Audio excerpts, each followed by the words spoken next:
Lulakaki. Pepi Lulakaki. Tosokonda, Tosomakria, so near so far.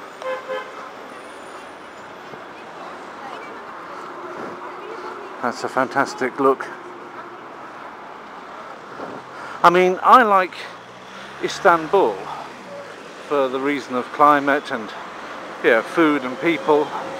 Obviously it has the disadvantage of not being a Christian place, whereas obviously Athens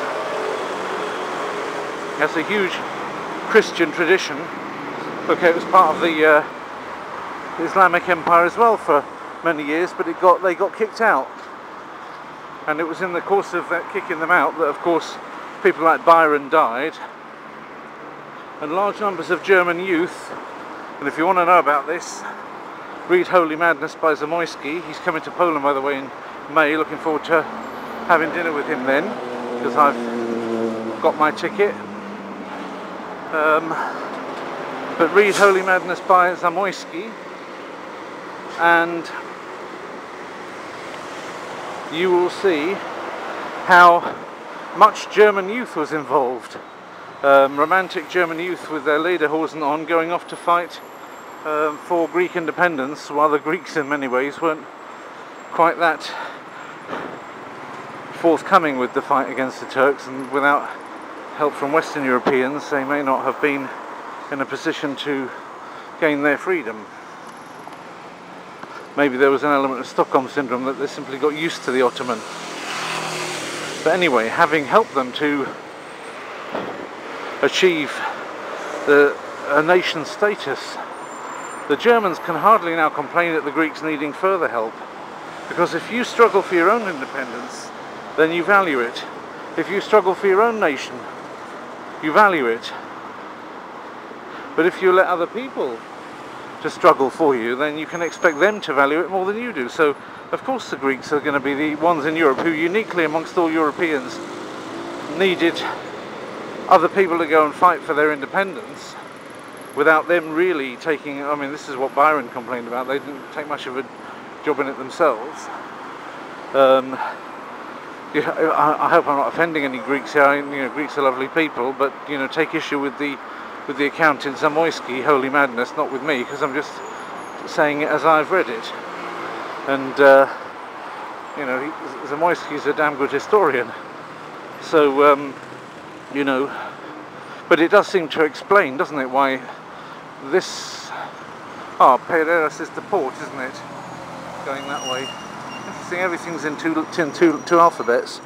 I ought to go back and talk about the beginnings of the Greek alphabet. I shouldn't be really the one to do that. I should get Huli back in for that one, I think. So if you can come here for a moment, Huli. Yes, what is it? What can I do for you?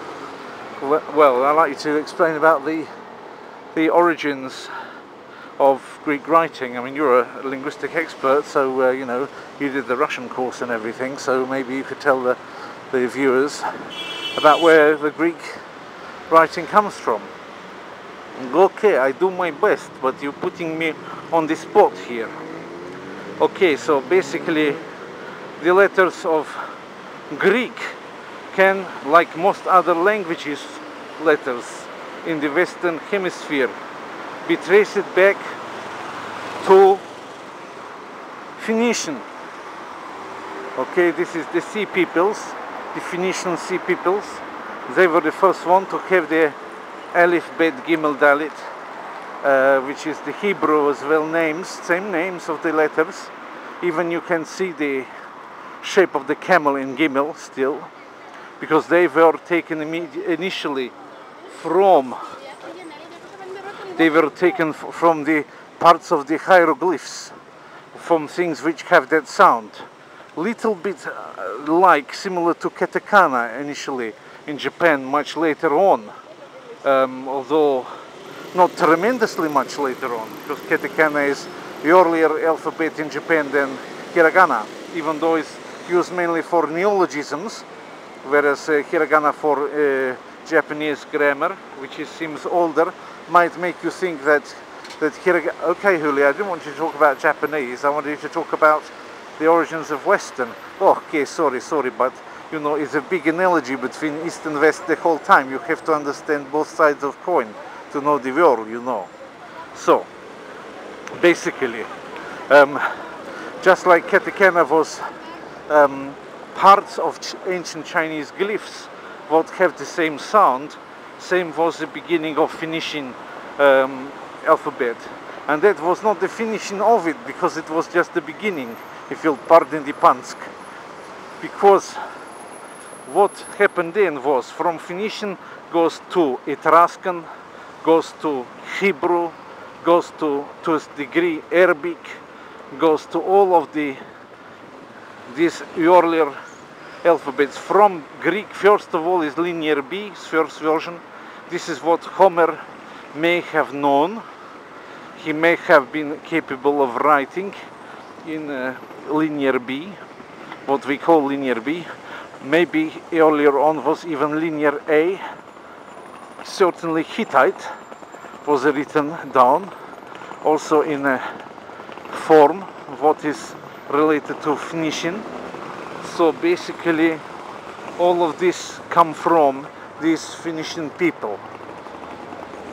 The Phoenician people are where it all come from. And so from Greek was the one to take to this great empire. And of course, because they have the city-states like Athens, Sparta and what have you, they were the ones who need to have the writing.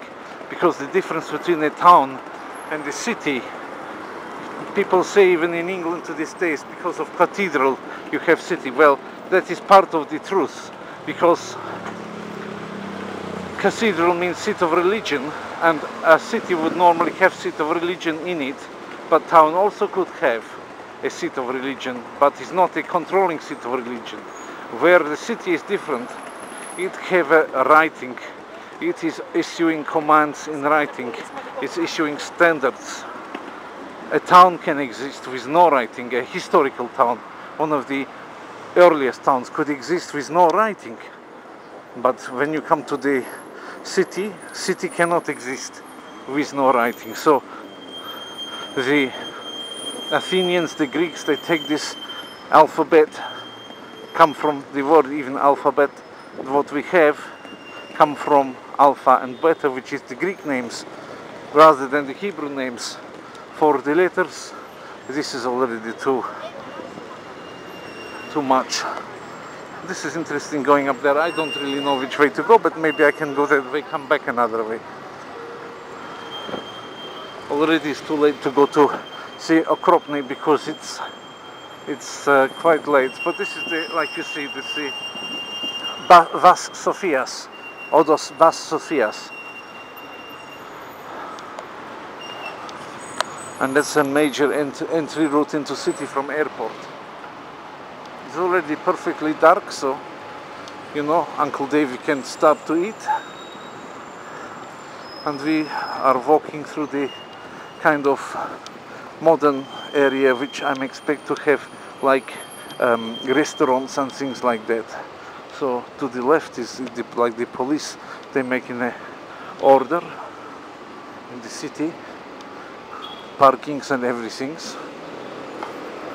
So hopefully that gives you what you want about the origins of the Greek, but also, like I'm saying earlier on in this series, the letters from Greek, they go into many other missionary languages, especially related to Christianity,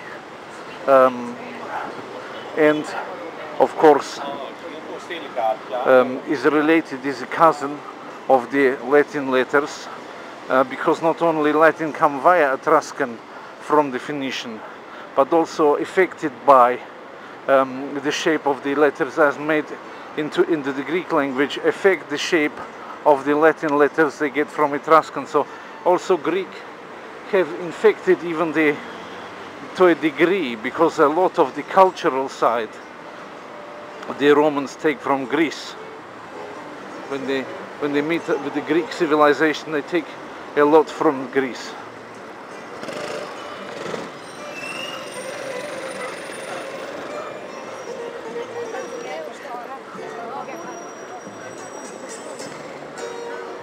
So.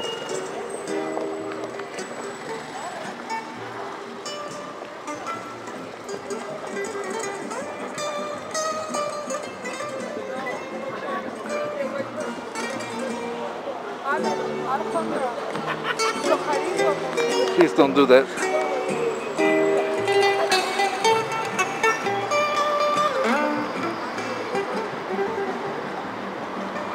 It's enough to show the camera, then they stop. Otherwise you have a big problem, because people want to follow you around, but if they know that they are going to be filmed, it's different questions. Okay, enough from me. I'm handing back to Uncle Davey. Thank you for that, Victor.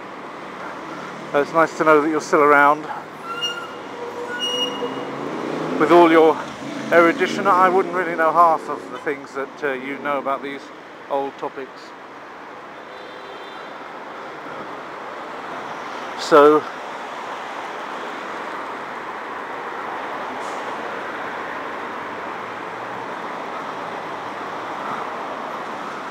Attica. I suppose that comes from Attic Greek. Attic Greek was a form of Greek which was spoken in the upper rooms of houses, whereas cellar Greek was down at the bottom. So called because the selling got done underneath the houses. I'm just joking now, I'm just doing puns.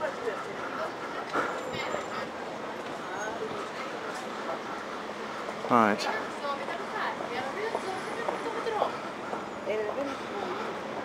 Right, so there you go, you're getting to see the city. I mustn't use it all up on one go, so I'll stop.